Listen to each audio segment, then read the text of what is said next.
यात्रीगण से निवेदन है, कृपया अपनी कुर्सी की पेटियां बांध लें क्योंकि मौसम पार्टीनुमा होने वाला है।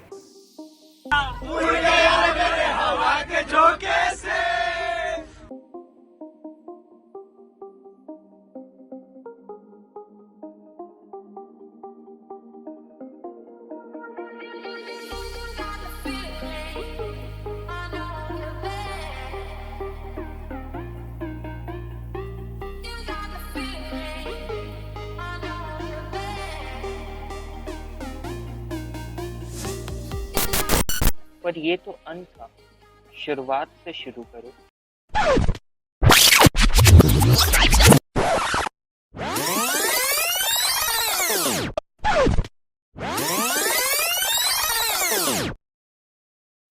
समय बहता रहा, जैसे हर पल एक कहानी कह रहा।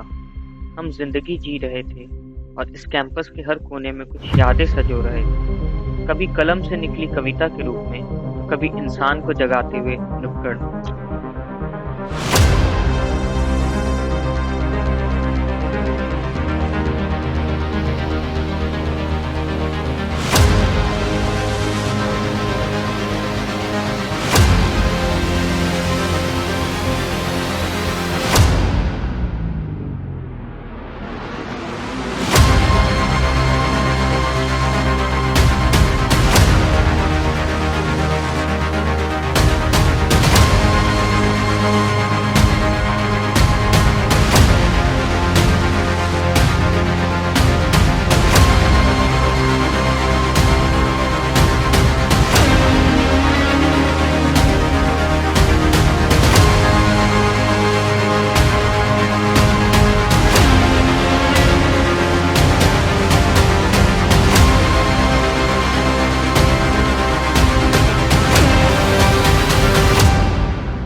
राजभाषा समिति का यह वर्ष बहुत ही यादगार रहा। इस साल समिति ने कई नई उपलब्धियां हासिल की और हिंदी भाषा का गौरव बढ़ाने का कार्य किया। समिति वर्ष भर पूर्ण रूप से सक्रिय रही और बढ़ते दिनों के साथ अपने कदमों के दायरों का भी विस्तार किया। नमस्कार, मैं आर्यन पारेख राजभाषा समिति में प्रधान समन्वयक के पद पर आसीन हूँ। यह समिति, यह टीम मेरे लिए एक परिवार की तरह रही है और मेरा यह आखिरी वर्ष भी बहुत यादगार रहा। काफ़ी कठिनाइयाँ आई हमारे इस वर्ष में, लेकिन हमने मिलजुल कर उसका सामना किया और यही वजह है कि आज समिति एक उज्जवल भविष्य की ओर अग्रसर है। प्रतियोगिताओं से लेकर कार्यशालाओं तक हर आयोजनों में छात्रों की सक्रिय भागीदारी देखने को मिली। चलिए सुन लेते हैं समिति के सदस्यों से उनके अनुभव। क्लास 9th में मैंने पढ़ी थी दो बैलों की कथा और ये कहानी मुझे आज भी याद है और याद होगी भी क्यों नहीं, क्योंकि इसको लिखा था महान साहित्यकार मुंशी प्रेमचंद जी ने। और मुंशी प्रेमचंद जी को सम्मान देने के लिए राजभाषा समिति ने 31 जुलाई 2024 को मनाई थी मुंशी प्रेमचंद जी की जयंती। स्कूल के बाद एनआईटी रायपुर में कदम रखते ही दिमाग में वही सब ख्याल चल रहे थे, पढ़ाई, असाइनमेंट्स, एग्ज़ाम। लेकिन आह्वान ने मानो उन सब ख्यालों पर एक रंगीन ब्रश फेर दिया। ये मेरा कॉलेज का पहला इवेंट था जो राजभाषा समिति ने कराया था और एक ही पल में दिल छू लिया था। आह्वान का एक मुख्य कार्यक्रम नुक्कड़ नाटक भी था, जिसमें हमें हिंदी भाषा का महत्व समझाया गया और साथ में हंसी ठिठोली भी हुई। लिखने की ललक तो हमेशा से थी, लेकिन मंच पर जाने का हौसला नहीं था। चित्रकथा लेखन प्रतियोगिता ने मानो उस चिंगारी को हवा दी। जब खुद की कलम से कहानियाँ बुनी और लोगों की रचनात्मक विचारों को सुना, तब ऐसा समझ में आया कि यहाँ पे हर दिमाग एक अनकही दुनिया लेकर घूम रहा है। एक छुपी हुई चाह अपनी कविता सबके सामने पढ़ने की, कविता वाचन ने उसे भी साकार कर दिया। जब अपने शब्दों को माइक पर बोला तो खुशी की लहर अंदर तक जा उठी। वो घबराहट, वो खुशी, एक अलग ही एहसास था। प्रश्न उत्तरी, चकमा गेंद, गति स्पर्धा, खजाने की खोज जैसे मनोरंजक कार्यक्रमों की तो जैसे बारिश ही हो रही थी। गति स्पर्धा का जिक्र ना हो तो बात तो अधूरी रहेगी। एक टांग पर कूदते, उछलते, गिरते प्रतियोगियों को देखकर ऐसा लग रहा था मानो कॉमेडी शो लाइव चल रहा हो। हंसी और तालियों की गूंज से पूरा मैदान गूंज उठा था। और तो और बोरी दौड़ ने तो सबको उछलने पर मजबूर कर दिया था। सबसे अच्छी बात यह है कि इस आयोजन में फैकल्टी और स्टाफ के लिए भी मनोरंजक प्रतियोगिताएं रखाई गई थी। शब्द रचना और कविता वाचन जैसे प्रतियोगिताओं ने ये साबित किया कि रचनात्मकता की कोई उम्र नहीं होती। आह्वान सिर्फ एक इवेंट नहीं, बल्कि यह वह पल था जिसने हमारी कॉलेज यात्रा की पहली पंक्ति लिखी। ऐसी शुरुआत जहां हम खुद को जाने, जहां लोग बोल सकते थे, सुन सकते थे और लोगों के साथ जुड़ सकते थे। अब तो बस अगले ही आह्वान का इंतजार है। राजभाषा समिति की यह कार्यशाला भी अत्यंत लाभदायक हुई। दिनांक 28 नवंबर 2024 को आयोजित इस हिंदी कार्यशाला में मुख्य अतिथि श्री भूपेंद्र पांडे जी ने यूनिकोड के महत्व को दर्शाते हुए कहा कि किस प्रकार इसका उपयोग बहुभाषी संचार के रूप में किया जा सकता है। मेरी तरह शायद आपकी भी हिंदी टाइपिंग थोड़ी धीमी होगी।